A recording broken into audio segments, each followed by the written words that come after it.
for the honor of the gods. By Lord Dunsany.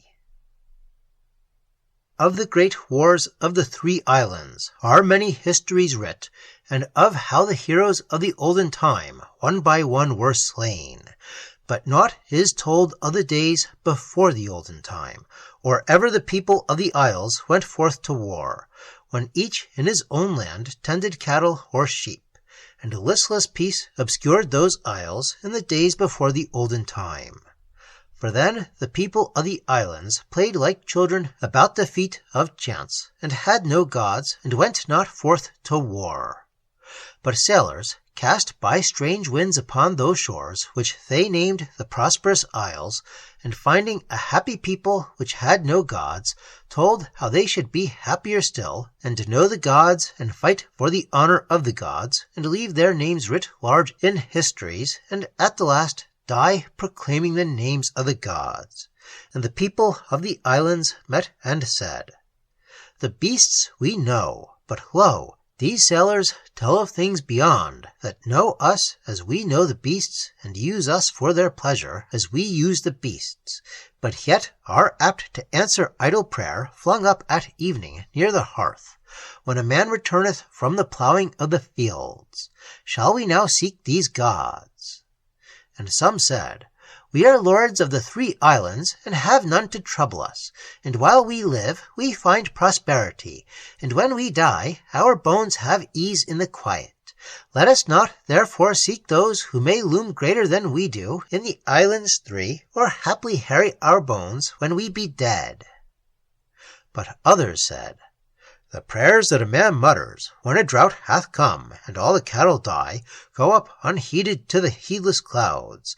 And if somewhere there be those that garner prayer, let us send men to seek them, and to say, there be men in the isles called 3, or sometimes named by sailors the Prosperous Isles, and they be in the Central Sea, who ofttimes pray, and it hath been told us that ye love the worship of men, and for it answer prayer, and we be travellers from the islands 3.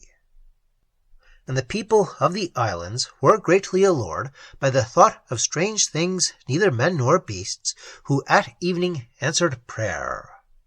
Therefore they sent men down in ships with sails to sail across the sea, and in safety over the sea to a far shore chance brought the ships. Then over hill and valley 3 men set forth seeking to find the gods, and their comrades beached the ships and waited on the shore. And they that sought the gods followed for 30 nights the lightnings in the sky over 5 mountains, and as they came to the summit of the last, they saw a valley beneath them, and lo, the gods. For there the gods sat, each on a marble hill, each sitting with an elbow on his knee and his chin upon his hand, and all the gods were smiling about their lips. And below them there were armies of little men, and about the feet of the gods they fought against each other, and slew one another for the honor of the gods, and for the glory of the name of the gods. And round them in the valley their cities that they had builded with the toil of their hands, they burned for the honor of the gods, where they died for the honor of the gods, and the gods looked down and smiled. And up from the valley fluttered the prayers of men, and here and there the gods did answer a prayer, but oftentimes they mocked them, and all the while men died. And they that had sought the gods from the islands 3, having seen what they had seen, lay down on the mountain summit, lest the gods should see them. Then they crept backward a little space, still lying down, and whispered together, and then stooped low and ran, and travelled across the mountains in 20 days, and came again to their comrades by the shore. But their comrades asked them if their quest had failed, and the 3 men only answered, "We have seen the gods." And setting sail, the ships hove back across the Central Sea, and came again to the islands 3, where rest the feet of chance, and said to the people, "We have seen the gods." But to the rulers of the islands they told how the gods drove men in herds, and went back and tended their flocks again, all in the Prosperous Isles, and were kinder to their cattle after they had seen how the gods used men. But the gods, walking large about their valley, and peering over the great mountain's rim, saw one morning the tracks of the three men. Then the gods bent their faces low over the tracks, and leaning forward, ran, and came before the evening of the day to the shore where the men had set sail in ships, and saw the tracks of ships upon the sand, and waded far out into the sea, and yet saw naught.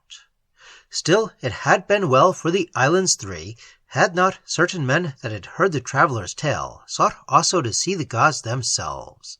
These in the night time slipped away from the isles in ships, and ere the gods had retreated to the hills, they saw where ocean meets with sky the full white sails of those that sought the gods upon an evil day. Then for a while the people of those gods had rest while the gods lurked behind the mountain, waiting for the travellers from the prosperous isles. But the travellers came to shore and beached their ships, and sent 6 of their number to the mountain whereof they had been told.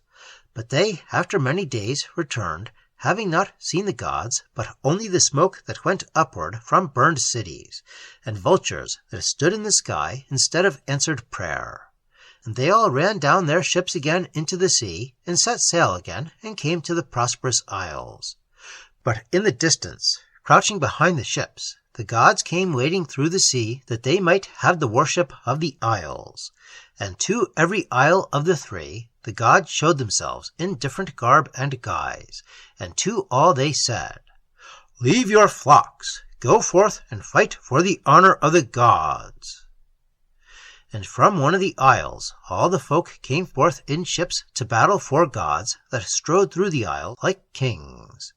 And from another they came to fight for gods that walked like humble men upon the earth in beggars' rags. And the people of the other isle fought for the honor of gods that were clothed in hair like beasts, and had many gleaming eyes and claws upon their foreheads. But of how these people fought till the isles grew desolate, but very glorious, and all for the fame of the gods, are many histories writ.